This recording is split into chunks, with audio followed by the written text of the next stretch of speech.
with Malcolm Stewart. Hey, dude. So, second off-season race of the year here in Lille. You've done this one a lot. How do you like it? So far, it's actually been pretty good. The first one went no, this will be my third year. Yeah. So first year, I don't really remember how I did, but it was actually really a good experience. There was tons of fans and everything like that. And then the last year, I felt like it actually got better. With the fan base, as well as just, I think maybe I was just a little bit more used to it and how the fans react and the chainsaws and things like that, and I mean, I'm curious to see how this year is going to go. So we have some good riders, a lot of good solid riders this year. So overall, I mean, the track looked good. We didn't get to ride today, but as far as it looks good. Hey, you've done a lot of these races over the years. We did all three last year: Bulgaria, here, Geneva. You just did that Arnhem race. Yeah. How was that one? Arnhem wasn't too bad. It was more like wasn't too much of a supercross track. It was more just like a mixture between kind of like an outdoor-ish, really tamed down. The reason why it was so tamed down is I think because there were 60 riders, 80 riders, and so there's a bunch of, so you couldn't make the track too technical. So overall, I mean, I thought it was an okay race. It was just good to have gate drops. No matter if the track's flat or not, it's always good to have gate drops. And yeah, I mean, we didn't do the best over there due to the fact I fell the first moto, but I won the second one. And I mean, overall, I was happy. I got home safe. We're here in Lille now. We didn't do Bulgaria. We were scheduled to do that one, but things come up for that one. So from here, I leave, go home, and then I'll be back in Geneva for like December 3rd or so in Switzerland. So should be good. And when we come over here, you have a ton of fans over here because you're probably one of the more popular guys, even though there are French guys that you're more popular than. How is the fan reaction for you? The fan reactions, it's pretty cool. They call me they can't say Malcolm and so good in English, so they're like Malcolm Stewart. So it's pretty funny, but no, the fan base is actually it's good that I come over here every time because I mean I'm looking at my Instagram followers, so every time I come over here, my followers go up. So that's one of the reasons why I come over here. But no, it's cool I like traveling. So traveling, I feel like no matter, even though me coming to Lille for the third time of my life so far, it's always feels different no matter what. Just I feel like new things happen. It's like being in a place that you ain't been in a long time, and all of a sudden you show up and you're like, oh, this is different, but it's the same exact place. It just feels different. So so far, I mean, I've been enjoying my time, so I can't wait from leaving from here to go to Switzerland. Cool. You're on the 450 this year. Last year you had a full 250 and ran that as prep for Supercross season. Has it been easier because you're on an even playing field now instead of down a couple CCs? I wouldn't necessarily just say that. I mean, the 250 was awesome. It was the same. That was what I had to race no matter what. That my 250 wasn't slow by any means. It was. I mean, it may have been a little slower, just out of the corners and things like that. But overall, I had fun on it. And this year, coming into it, I'm back on a 450. So, I mean, it's a stock bike still, but when you kind of have a factory 250, it can kind of even out versus a stock bike. So, I don't know. I mean, the way I look at it, I'm just here to race, no matter what it is. If even it's a 125, I'm here to show up and race. So the biggest question of everything right now is what's been going on these last few months? We haven't really seen too much of you since Vegas. No, pretty much. That was the last time y'all saw me. No, right. I mean, as it sits right now, there's all these rumors out here of everybody. I don't know what those are. All the rumors that everybody's saying, Get in there, bro. I don't even know what that is, but rumors of me, saying I'm around for this team, this, and this. Honestly, being this late in the game, being in November, January's right around A1's right around the corner. I wish I can actually say, I actually have something under my belt, but I don't, unfortunately. So the ultimate goal is, I kind of been pretty quiet lately, because I mean, what am I gonna say? The fans are asking me constantly. I see it on my social media. What are you doing? What are you doing? And I'm sitting there telling them, I don't know what the heck I'm doing, you know, like but you know, I'm not gonna, when you don't know what you're doing, you don't know what's going on, you're hearing different stories, you're talking to different people, you might hear something, so I might, who knows, I might be talking to another team and things are going the way, and then it just falls through, and you get a call back for 2 weeks, so it's kind of, it's been that way since pretty much May, actually, so, you know, it is what it is. The way I look at things is I'm going to pretty much try to do whatever I can to show up at Anaheim 1.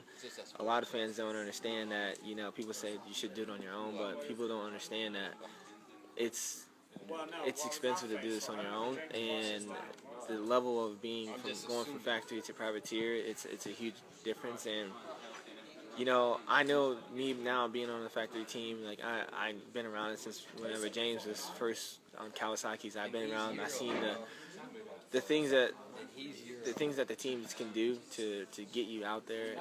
You know, I don't want to necessarily be worried about wondering if I can get an ignition or these tires or, you know, this suspension and things like that. So it's kind of tough, but as well as we all know, like to go racing, to do it by yourself completely, like, right, you know, you're looking at, you know, probably $300,000 to go racing, and that's taking a chance of, let's say I go out there and get hurt first race, all that money is gone. Yeah, you can probably get it through sponsors and things like that, but I mean, who's to say, like, we all probably, I'm sure everybody would have thought, you know, Malcolm Stewart probably had a ride by now, so the budget's gone for a lot of teams and things like that, so that's why I've been pretty quiet, because there's nothing really to do.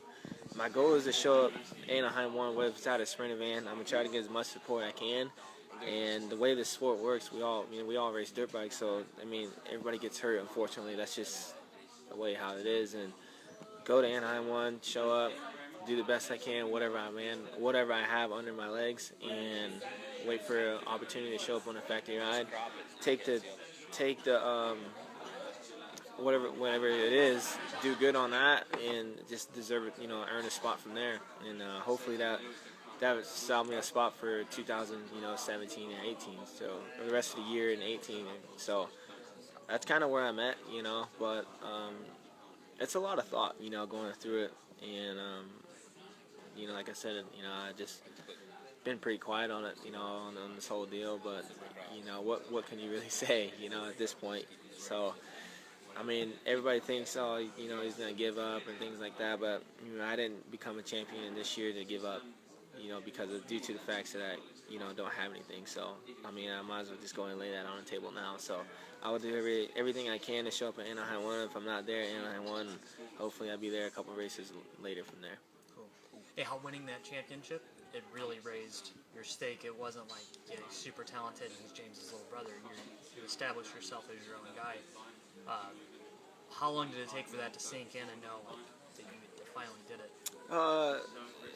I mean, I'm you know, no matter how long I'll be racing, and I'll never be able to be out in my brother's shadow, and I accepted that, because people are always going to ask me, you're still, you know, James Stewart's, you know, younger brother, and I've accepted that, but I am my own person. I am who you know, we are two totally different people. My personality, I'm pretty sure everybody knows by now that you know, I'm that guy that will go out and dance and do whatever. Like, that's just my personality. James is a little bit more serious than me, but, you know, we're talking about 7 years different, so he's a lot older. We all, you know, I felt like he was my age, you know, he was being funny and things like that. I mean, the guy was doing a sprinkler and all kinds of things like that growing up in his career. So, as far as, you know, people think like it's just an age difference, you know. So, I mean, when you get older, you know, things you get more mature and things like that. So, the sport's, like I said, steady growing. So I think that people are getting faster.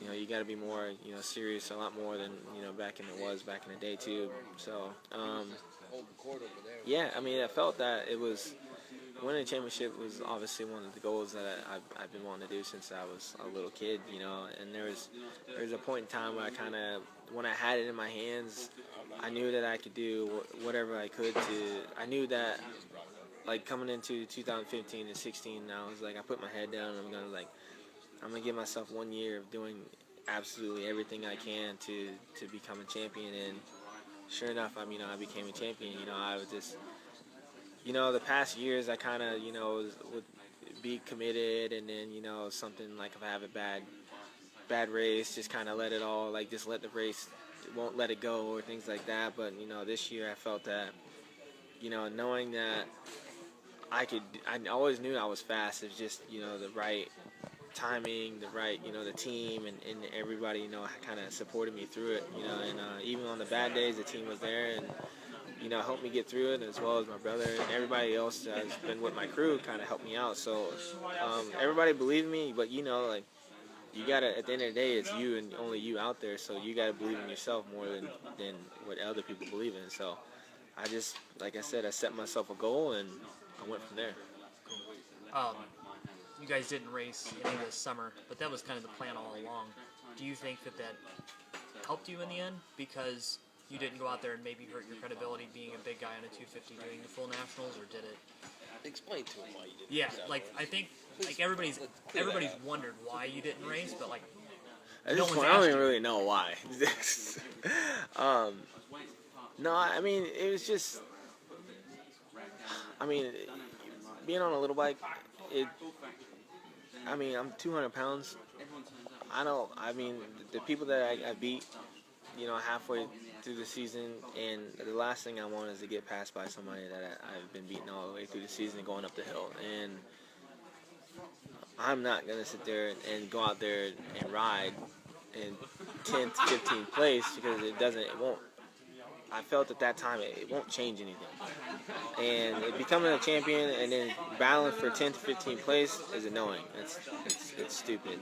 And that's kind of how I was. So it wouldn't change. And my whole deal was realistically literally a Supercross only deal. So it wasn't like we had enough time it was too much contracts and stuff involved to try to hurry up and turn around and do this stuff in literally 2 weeks. So it wasn't gonna really change too much. So that's kind of where I was, and I decided just to sit out. Did it suck sitting out? Yeah, of course. Why not? I like racing. If I didn't want to race, why would I show up? So a lot of people get the wrong idea. It's too hard. Yeah, 2 years ago I got sick. I was sick, and I put out a press release. I was sick, but that has nothing to do with now. If I was sick, why did I show up at my first race? People still got in the mind that I was being sick, but that's way past the point now. You were still sick at the first race. Sick as maybe had food poisoning sick, but doesn't matter. Yeah. But that's the thing that everybody doesn't realize. There's always these elements, and you say so much. No matter what you say, people still don't believe it. Yeah, well, I'm not here to I'm like, not it's here not a sob story. yeah, I'm not here, like, fans can believe whatever they want to believe, but I know that everybody knows in this industry, as far as the bosses that sit behind the table and write the checks, everybody knows that what the situation was and what's been happening. So, like, long as the people know what's going on, I'm just telling the fans now. Months later, unfortunately, but yeah, like I said, I've been really quiet about this whole deal, and has it hurt me? No, not really, because the people that write the checks know. So that's what really, truly matters. But everybody knows now that I'm not gonna sit here and dwell on the past. Just because whether if I raced outdoors or indoors, it didn't matter. What I did, my goal was to win a championship. I did what I was supposed to do, and that was my personal goal. Now I'm in this situation. It is what it is. I always look at it and say, I didn't get, me not having a ride, maybe that was a good thing. Who knows? But I do know that I'm not gonna let me not getting a ride is not gonna stop me from racing. They're not gonna stop my career, and that's where I'm at. I think the big thing though too, there's a lot of guys that could be put in your position. You win a championship, you have all this talent, you have everything working out in your favor, and nothing comes up. and then they go complain and say, like, it's all unfair, and it's not. And you've not done that. You haven't lashed out at anybody. No, You've just done what you have to do, and then hope that it comes together. And if it doesn't, you have a backup.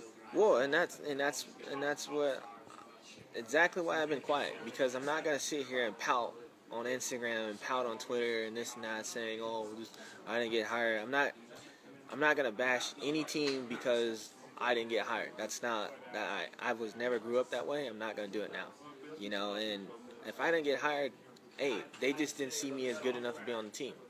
It is what it is. But I'm not gonna pout about it and complain about me not having a ride and this and that.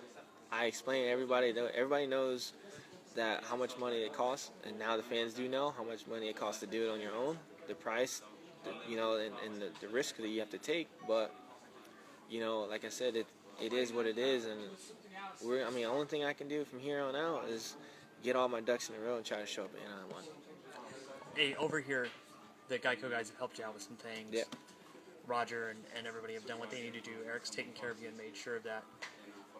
It's good that you still have a core group of people that are always coming through. Yeah, no, I can't thank Geico enough for them, those guys to still have my back and help me out, through the rest of the rest of the preseason, I guess I would say. Mm-hmm. They did a good job. They could have cut me off. They could have absolutely just, tied their hands together and just cut me off, but they didn't, So, I definitely appreciate it with that, because that's just more money that will come out of my pocket just to come over here and race. And Bernard helping me out to come over here and give me, me and him, we've been tied down for the last 3 years now. So, I always made sure that I didn't, no matter what my circumstances and the situations I put in, I don't ever bash at people that, help me out. Because at the end of the day, I still got to eat. So I'm not gonna, put somebody else down to, try to put food on my table. So it's best not to say nothing, to let it ride, So like I said, I'm always thankful for that, and I've never been that way. You've never seen me be that way, and I'd rather just keep my mouth shut. Yeah, unfortunately, the fans may hate me because of it, but sometimes you gotta be quiet to understand the actual situations that I am.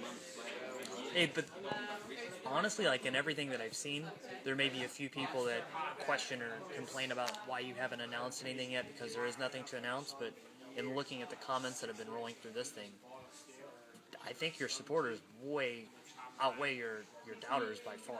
Yeah, no, I appreciate you guys, saying, just helping out over the comments. I haven't read them yet, but I will read them. So, no, like I said, I'm sorry that I've been really quiet, this long, but I wish I wasn't this quiet. But, like I said, sometimes it's best not to say anything, to wait it out. And, you can't. We're not that long away from racing, so it's getting real close to be racing. But anything can happen from here to Anaheim 1. Who knows? I might be showed up on a factory Kawasaki to a Honda to whatever. It doesn't really matter. People might get hurt, or there might be an extra.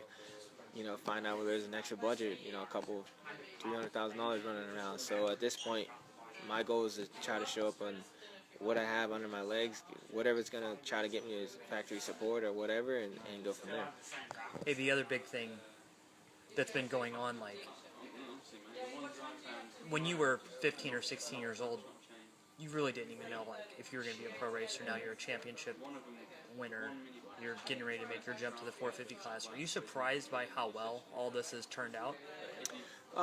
Yeah, when I was like 14, 15, I didn't care for dirt bikes, honestly. I quit racing a lot, and honestly, I was straight up saying I quit racing a lot just because it was too much work.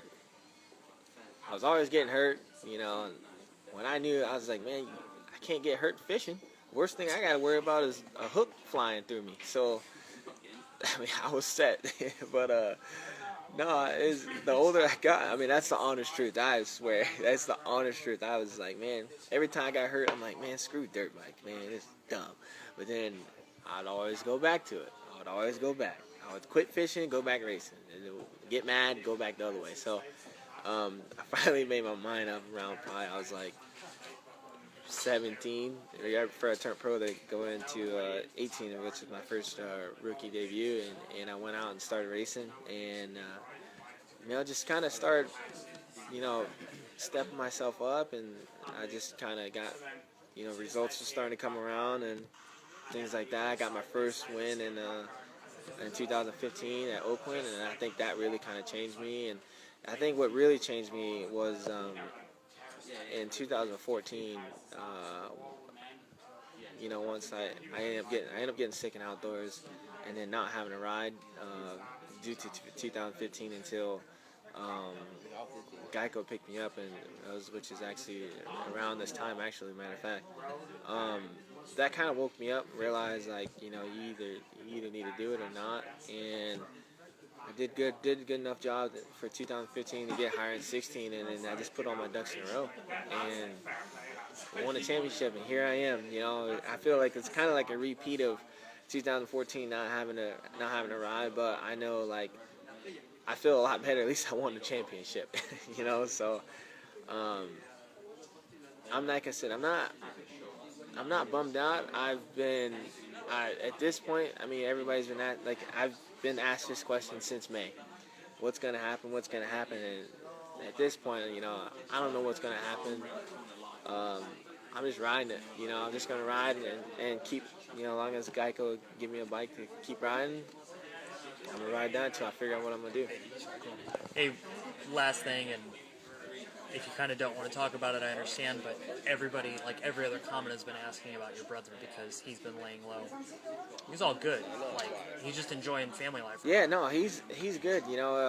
He's enjoying family right now. We got that little kid, man. A little kid can change your life. So, a lot of people ask me what's going on. What's he doing? What's he doing? Honestly, at this point, I really don't know. It's kind of like I don't even know what I'm doing. So if I don't know what I'm doing, we don't even know what he's doing. So the goal would be, everybody says a Stewart, racing team and all that, but it's back to square one. We all know how much money it costs to go racing, and spending all that money on your own for the risk that you might get taken, that's, if it costs $200,000-$300,000 just for one motorcycle to go racing, imagine what it's going to cost for two motorcycles to go racing. How am I going to get my bike transferred, parts and things like that? It's a lot. So I don't know really what's going on with him, but we talk a lot and things like that, and his spirit's still about racing. So who knows? I don't really have too much to say about him. But I do know that I'm going to do everything I can for me, to show up. So he was always going to show up. He's always going to be there no matter how you look at it. So let's put it this way. I'm in the same boat as he is right now. Hey, thanks, man. Yep. Let's go have fun tomorrow. Thanks.